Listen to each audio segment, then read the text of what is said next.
இங்க காவேரியுமே விஜயோட உண்மையான மனசை புரிஞ்சுக்காம இந்த பக்கம் விஜய் மேல கொஞ்சம் கோவத்தோட இருக்காங்க. பட் அந்த விஜய் ரொம்பவே தெளிவா இருக்காரு. அவர் எப்பவுமே காவேரி தான் தன்னோட மனைவி. அதனால எந்த ஒரு காரணத்தை கொண்டும் வெண்ணிலா வச்சு நம்மளோட லைஃப்குள்ள எந்த ஒரு பிரச்சனை வந்துடக்கூடாது அப்படிங்கிறதுக்காக அவருமே பக்காவா தான் பிளான் பண்ணிருக்காரு. பட் ஆனா இதை புரிஞ்சுக்காத காவேரி தான் ரொம்பவே வந்து அவங்க மேல சந்தேகப்பட்டு இருக்காங்க. அதே நேரத்துல இன்னொரு பக்கம் இங்க விஜயுமே காவேரி கிட்ட போயிட்டு அடுத்த நாள் காலையில இங்க பாரு காவேரி, இந்த மாதிரி நான் வெண்ணிலாவை வீட்டுக்கு கூட்டிட்டு வந்து ட்ரீட்மெண்ட் பார்க்கலாம் இருக்கேன், நீ அதுல என்ன நினைக்கிற, நம்மளே பாத்துக்கலாம் அப்படின்னு சொல்லி கேட்கறாங்க. அப்ப காவேரியுமே எப்பவும் போல சலுப்பு தட்டின மாதிரி, இல்ல நீங்க உங்க விருப்பம் எது வேணாலும் பண்ணுங்க, அது இதுக்காக என்கிட்ட கேக்குறீங்க அப்படின்னு சொல்லி மறுபடியும் கோவத்தோட பேச ஆரம்பிக்கிறாங்க.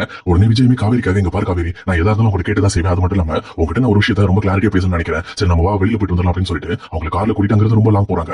போயிட்டு இருக்க வழியில காவேரியுமே எனக்கு ஆபீஸ்ல வேலை இருக்கு, எதுக்காக இவன் இவ்வளவு தூரம் கூட்டு போயிட்டு இருக்கீங்க அப்படின்னு சொல்லி கேட்கறாங்க. அப்ப விஜயுமே இருந்துகிட்டு காவேரி கிட்ட பேசிக்கிட்டே கார் விட்டுறாங்க. இங்க பாரு காவேரி, உங்ககிட்ட இந்த விஷயத்த நான் தெளிவா பேசணும் அப்படிங்கிறதுக்காக நான் இவ்வளவு ட்ரை பண்ணேன். பட் நான் வெண்ணிலா நம்ம வீட்டுக்கு வந்ததுக்கு அப்புறம் இந்த விஷயத்த என்னால பேச முடியல. சொல்லப்போனா நீ வெண்ணிலாவை கூட்டிட்டு வரதுக்கு ஒரு நாளைக்கு முன்னாடி கூட நான் தாத்தா கிட்ட பேசிட்டு தான் இருந்தேன். இந்த மாதிரி எப்படியாவது இந்த விஷயத்த நான் காவேரி கிட்ட சொல்லணும் அப்படிங்கிற விஷயத்த. உடனே இங்க காவேரியுமே ரொம்ப சர்ப்ரைஸ் ஆயிட்டு அது என்ன விஷயம் அப்படின்னு சொல்லி கேட்கறாங்க. உடனே விஜயுமே இருந்துகிட்டு நமக்குள்ள ஏற்கனவே போட்ட அக்ரிமெண்ட் முடிஞ்சு போச்சு, பட் அந்த அக்ரிமெண்ட் எனக்கு இனிமேல் தேவையில்ல, அது மட்டும் இல்லாம நீ தான் என்னோட மனைவி அப்படிங்கிற விஷயத்த நான் இப்போ தெளிவா முடிவு பண்ணிட்டேன். அந்த விஷயத்தை உங்ககிட்ட சொல்லலாம்னு சொல்லி நான் நினைக்கிற நேரத்துல தான் நீ வெண்ணிலாவையும் நம்ம வீட்டுக்கு கூட்டிட்டு வந்துட்ட. பட் இருந்தாலும் அவளுக்கும் ஒரு நல்ல வாழ்க்கை அமைச்சு கொடுக்கணும் என்னோட எண்ணம். அவளுக்கு எல்லா விஷயத்தையும் ஞாபகம் வர வச்சு மறுபடியும் அவளுக்கான வாழ்க்கை அமைச்சு கொடுத்து அவளை தனியா வாழ வைக்கணும், அது மட்டும் தான் என்னோட ஆசை. மத்தபடி எங்க வெண்ணிலா கூட சேர்ந்து வாழன்ற எந்த ஒரு எண்ணமும் எனக்கு கிடையாது. அதே நேரம் ஒன்னு விட்டுட்டு போகணுன்ற எண்ணமும் எனக்கு கிடையவே கிடையாது. எப்பவுமே நீ தான் என் கூட இருக்கணும் அப்படிங்கிற மாதிரி இந்த பக்கம் காவேரி கிட்ட எல்லா உண்மையும் சொல்லிடுறாங்க. அதே நேரம் இன்னொரு பக்கம் எங்க ராகினியுமே இங்க எப்படியாவது வெண்ணிலா நம்ம வீட்டுக்கு வந்ததுக்கு அப்புறம் அவங்களை வச்சு நம்ம பக்காவா ஒரு கேம் ஒன்று விளையாடணும். உண்மை சொல்ல போனா எங்க வெண்ணிலாவை இங்க காவிரியை விஜய் கிட்ட இருந்து பிடிக்கிறதுக்கு நம்ம தான் அவளை ஃபுல்லா டியூன் பண்ணணும் அப்படின்னு சொல்லி அவங்களும் ஒரு பக்கம் திட்டம் போட்டு இருக்காங்க. அதே நேரம் இன்னொரு பக்கம் காவிரியுமே இங்க விஜய் மூலமா இந்த விஷயத்தான் தெரிஞ்சுக்கிட்டதுக்கு அப்புறம் ரொம்பவே சந்தோஷமா இருக்காங்க. அதே நேரத்தில் இந்த பக்கம் காவிரிக்குமே கங்கா கால் பண்றாங்க.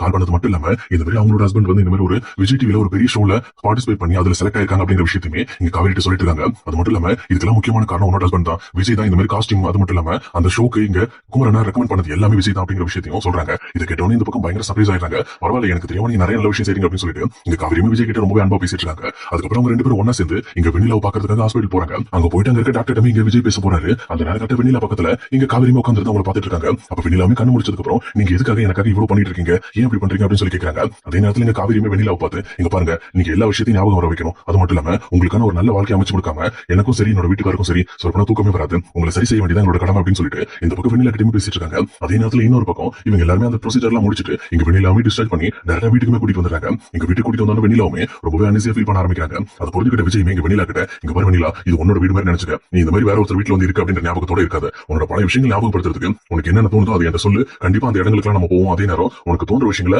ரொம்ப ஓப்பனா இந்த பக்கம் காவேரி கிட்ட பேசு, சொல்லப்போனா காவேரி எல்லா விதத்திலும் உனக்கு ஹெல்ப் பண்ணுவா அப்படின்னு சொல்லி இந்த பக்கம் காவேரி கண்டிப்பா வெளியில ஹெல்ப் பண்ணுவா அப்படிங்கிற விஷயத்தை அவங்க கிட்ட ரெஜிஸ்டர் பண்றாங்க. அதே நேரத்துல இன்னொரு பக்கம் இதெல்லாம் பார்த்துட்டு இருக்க ராகினியுமே, ஓஹோ நீங்க ரெண்டு பேரும் ஒன்னா சேர்ந்து இப்படி ஒரு திட்டத்தை போட்டு வெண்ணிலா உள்ள கூட்டு வந்திருக்கீங்களா, என்னால முடியாத விஷயத்தை நான் கண்டிப்பா வந்து வெண்ணிலா வச்சு செய்வேன் பாக்குறீங்களா அப்படின்ட்டு அவங்களோட மனசுக்குள்ளே அவங்க பேசிக்கிட்டு இருக்காங்க. அதே நேரத்துல இவங்க எல்லாரும் இங்க வெண்ணிலா விட்டுட்டு கேஷுவலா வந்ததுக்கு அப்புறம் இப்போ அவங்களே ராகினி வெண்ணிலா கிட்ட போயிட்டு என்னமா வெண்ணிலா நல்லா இருக்கியா அப்படின்னு சொல்லிட்டு ரொம்பவே கேஷுவலா விசாரிக்க ஆரம்பிக்கிறாங்க.